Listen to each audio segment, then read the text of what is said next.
শ্রী শুভেন্দু অধিকারী, মুখ্যমন্ত্রী পশ্চিমবঙ্গ, আপনাকে উদ্দেশ্য করে কয়েকটি কথা বলতে চাই। প্রথমে বলে রাখি, আপনি কিন্তু আমাদের আশার আলো।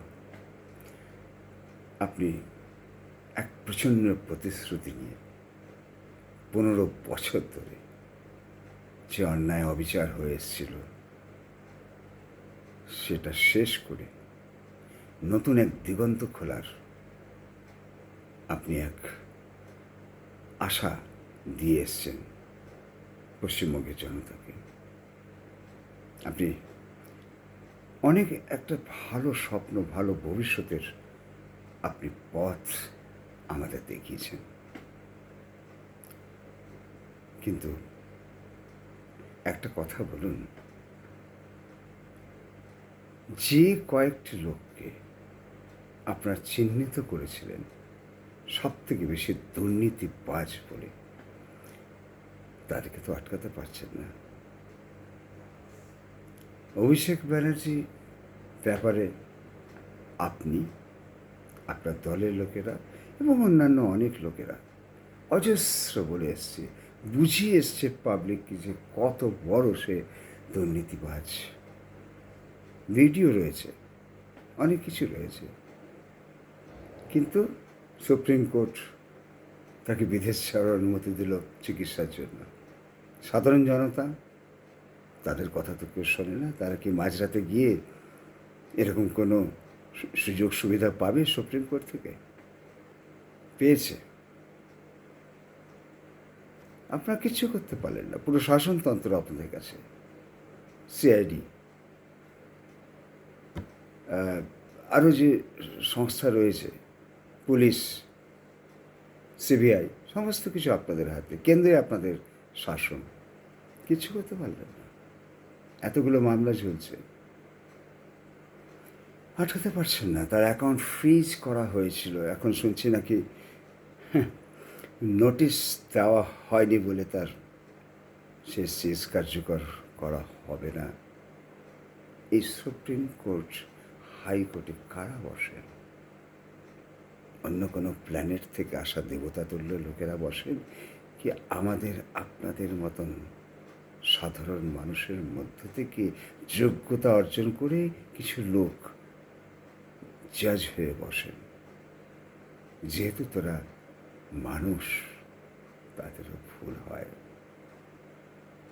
কিছু বলতে গেলেই একটা ভয় থাকে, বাবা সুপ্রিম কোর্টে বিরুদ্ধে বলা যাবে না, মামলা করে দেবে, কন্টেম্প্ট অফ কোর্ট লাগিয়ে দেবে। This is all happening. কিচ্ছু করতে পারছেন না আপনারা।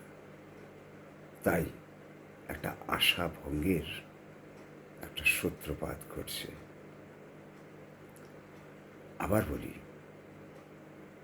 আপনি অনেক আমাদের জন্য একটা আশার আলো দেখিয়েছেন।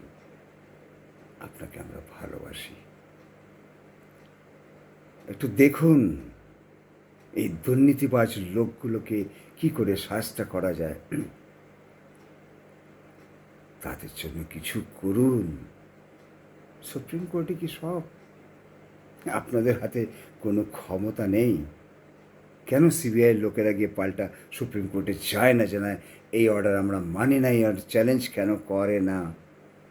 বিদেশ যাওয়ার জন্য অনুমতি দেওয়ার পরে কেন সিবিআই দৌড়ে গেল না আবার সুপ্রিম কোর্টে, যে না এই আদেশ ভুল, আমরা চ্যালেঞ্জ করছি, আমাদের কাছে এতগুলো মামলা রয়েছে, ছাড়তে পারি না? বলতে পারেনি, কেউ বলতে পারেনি।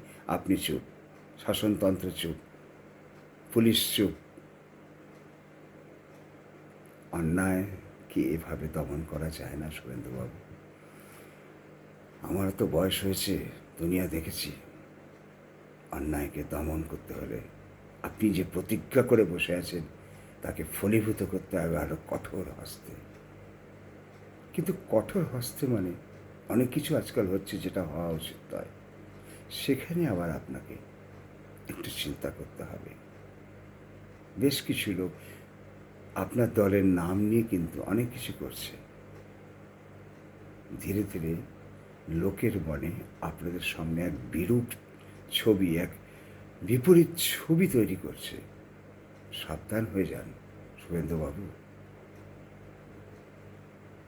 একটাই কথা বলি, আপনার প্রতি ভরসা আছে, তাই এই কথাগুলো বলছি।